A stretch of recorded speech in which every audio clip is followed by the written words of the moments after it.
नमस्कार, आप देख रहे हैं खबर एक्सप्रेस। चलिए जानते हैं आज की 10 बड़ी खबरें।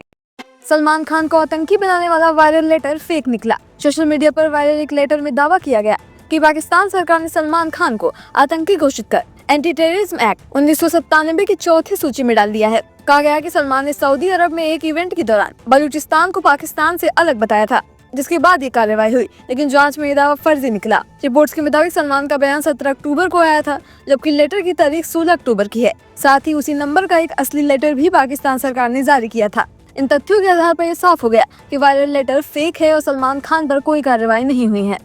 अमेरिका बोला पाकिस्तान से रिश्ते मजबूत करेंगे, लेकिन भारत की कीमत पर नहीं। अमेरिकी विदेश मंत्री मार्को रूबियो ने कहा कि अमेरिका पाकिस्तान के साथ अपने रिश्ते मजबूत करना चाहता है, लेकिन ये भारत की कीमत पर नहीं होगा। उन्होंने बताया कि अमेरिका और पाकिस्तान पहले भी आतंकवाद के खिलाफ साथ काम कर चुके हैं और आगे भी करेंगे, लेकिन इससे भारत और अमेरिका की दोस्ती पर कोई असर नहीं पड़ेगा। रूबियो ने कहा कि भारत की डिप्लोमेसी समझदार है, वो जानता है कि हमें कई देशों से रिश्ते रखने पड़ते हैं, जैसे भारत के भी कई देशों से रिश्ते हैं। चुनाव आयोग आज करेगा देश भर में वोटर लिस्ट रिवीजन का ऐलान। चुनाव आयोग आज यानी सोमवार को पूरे देश में विशेष इंटेंसिव रिवीजन सत्र का ऐलान करने जा रहा है। इसकी जानकारी शाम 4:15 में प्रेस कॉन्फ्रेंस में दी जाएगी। पहले चरण में 10 से 15 राज्यों में सत्र शुरू होगी, खासकर वहां जहां अगले एक साल में विधानसभा चुनाव होने वाले हैं, जैसे असम, तमिलनाडु, पुडुचेरी, केरल और पश्चिम बंगाल। वहीं जिन राज्यों में अब स्थानीय निकाय चुनाव चल रहे हैं, वहाँ सत्र फिलहाल नहीं होगी, क्योंकि वहाँ के कर्मचारी चुनावी कार्यों में व्यस्त हैं।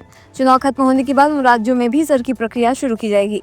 बिहार चुनाव में तेज हुई जुबानी जंग। बिहार चुनाव में एनडीए और इंडिया गठबंधन के बीच बयानबाजी तेज हो गई है। कटिहार में जनसभा के दौरान नेता प्रतिपक्ष तेजस्वी यादव ने नीतीश कुमार पर तंज कसते हुए कहा कि नीतीश चाचा फिर पलटी मारकर बीजेपी में चले गए। तेजस्वी ने कहा कि बीजेपी को बिहार में जगह देने वाले नीतीश कुमार ही हैं, जबकि हम लोगों ने कभी घुटने नहीं टेके। उन्होंने वादा किया कि सत्ता में आने पर मुस्लिमों की मर्जी के खिलाफ बनाए गए वक्फ बिल को रद्द कर देंगे।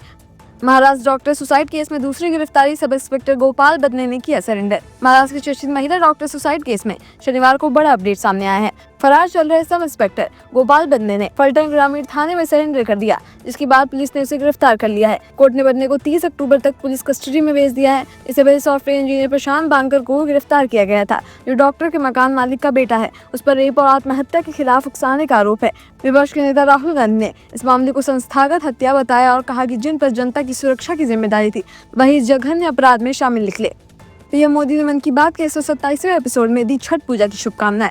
प्रधानमंत्री नरेंद्र मोदी के रेडियो कार्यक्रम मन की बात का 127वां एपिसोड प्रसारित हुआ, जिसमें उन्होंने देशवासियों को छठ पूजा की शुभकामनाएं दी और लोगों से उत्सव में शामिल होने की अपील की।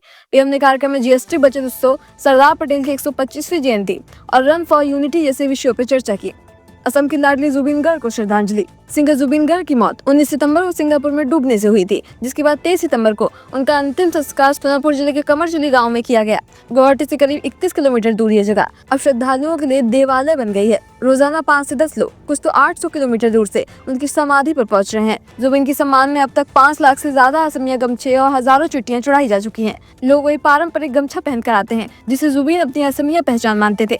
गमछे पर लिखा था जय जुबिंदा, जो असम के इस लाडले बेटे के प्रति लोगों के प्रेम और गर्व को दर्शाता है।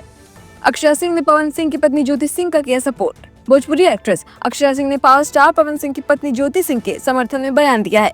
एक इंटरव्यू में अक्षरा ने कहा कि ये अच्छी बात है कि ज्योति सिंह चुनाव लड़ रही हैं और एक महिला होने के नाते मैं उनका भला चाहती हूँ। उन्होंने कहा कि हर किसी की अपनी जर्नी होती है, कोई नहीं जानता कि कौन किन परिस्थितियों से गुजरा है। हमें किसी का आकलन करने का हक नहीं है। झारखंड के अस्पताल में बड़ा लापरवाही कांड। झारखंड के चाईबासा सदर अस्पताल में बड़ा हादसा सामने आया है, जहां थैलेसीमिया से पीड़ित 5 बच्चे संक्रमित खून चढ़ाने के बाद HIV पॉजिटिव पाए गए। घटना के बाद मुख्यमंत्री हेमंत सोरेन ने सिविल सर्जन समेत कई अधिकारियों को निलंबित कर दिया है और पीड़ित परिवारों को 2-2 लाख रुपए की आर्थिक मदद देने का आदेश दिया है। सरकार बच्चों का पूरा इलाज अपने खर्चे पर कराएगी। सीएम ने कहा कि बच्चों की जिंदगी से खिलवाड़ किसी भी हालत में बर्दाश्त नहीं किया जाएगा। इस बीच झारखंड हाईकोर्ट ने भी मामले में संज्ञान लेते हुए स्वास्थ्य सचिव और जिला सिविल सर्जन से रिपोर्ट तलब की है। जयपुर में 30 जोड़ों की सामूहिक शादी, विदेशियों ने भी निभाए हिंदू रीति रिवाज। जयपुर में शनिवार को आयोजित सामूहिक विवाह समारोह में 30 जोड़ों ने एक साथ शादी की। इस समारोह में यूएस, यूएई, ऑस्ट्रेलिया और ईरान से आए 6 जोड़े भी शामिल हुए और उन्होंने हिंदू रीति रिवाजों के अनुसार शादी की। बारात शाम 5 बजे गणेश पूजा के बाद निकली, जिसमें 30 घोड़े पर दूल्हे सज-धज के बैठे थे। विदेशी दूल्हों ने भी बारात में डांस किया और दुल्हन की मांग भरी। पंडाल में पहुंचने पर दुल्हन पक्ष ने स्वागत किया और नाक खींचने, अंतरपट और वरमाला जैसी सभी रस्में पूरी की गई। तो ये थी आज की 10 बड़ी खबरें। ऐसे ही रोज बड़ी खबरों को जानने के लिए हमारे चैनल को सब्सक्राइब करना बिल्कुल न भूलें। धन्यवाद। एशिया कप ट्रॉफी विवाद, पीसीबी चीफ ने एसीसी